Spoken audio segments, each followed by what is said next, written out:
Hi there. Thanks for tuning into our podcast feed. I'm Pastor Tim here at Grace of God, Long Island. What you're listening to right now is part of an occasional series you'll find in this feed, which I'm calling Deleted Scenes. Just like when a movie or a TV show is being made, it occasionally happens as I'm writing a sermon that it goes too long and something needs cutting. Generally, that's because I let myself just go on and the trim material isn't worth it. However, sometimes I find myself cutting something that I think would have some value in saying, but it just doesn't flow well into the rest of the sermon, or it simply ends up too long. When I have a piece that I think meets that standard, you'll find it in this feed on Tuesdays as a deleted scene. This morning's deleted scene comes from our message on Sunday, John chapter 15, verses 1 to 17.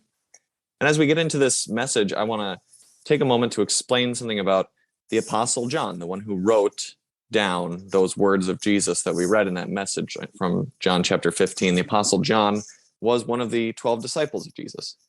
Based on what we can gather from reading the New Testament books that discuss his life, John was especially close to Jesus. You get the sense that Jesus and Peter were particularly close as well, right? Jesus had these 12 disciples, but among that, he had closer friends. Peter and Jesus had a beautiful relationship. A true mentorship and friendship. Throughout the Gospels and Acts, you can see Peter grow because of his connection to Jesus. You can see Jesus taking joy in that growth. John's relationship with Jesus was somewhat different. Both he and Peter were Jesus' friends, mentored by him, but where Peter often pushed back on Jesus, challenged Jesus, and was in turn challenged by Jesus in that growth process, John simply hung on Jesus' every word. Now, John went on later in life to write 5 of the books in our Bibles, the Gospel of John, 3 letters called 1st, 2nd, and 3rd John, and the book of Revelation. Those books don't really have much biographical information about him, though. He writes 5 books, but all throughout, you see that John doesn't like to talk about himself. John's writings are squarely focused on Jesus. So because John didn't write about himself, our accounts of his later life, after Jesus returned to heaven, John's ministry, it's all based on what we call church tradition. And that doesn't mean tradition in the sense of, our church, our congregation likes to have a candlelight service for Christmas Eve. When we say church tradition in this sense, we mean history and reports passed down by Christians over centuries, but for which we don't have outside evidence. John's later life is a matter for which we only have tradition, not hard evidence. One of those traditional accounts of John's life holds that he lived quite a long time, and he continued serving as the preacher and teacher of the church in Ephesus. Eventually, however, it became difficult for him to speak at length.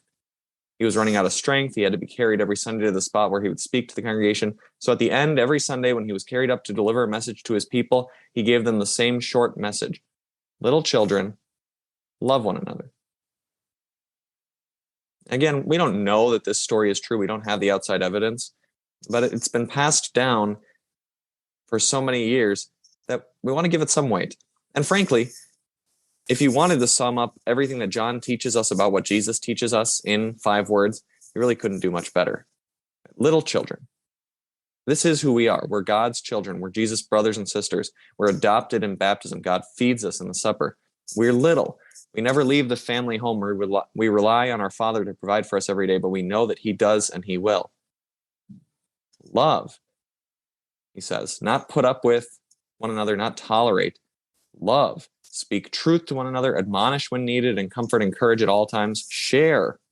Rejoice in joy and mourn in sadness. One another.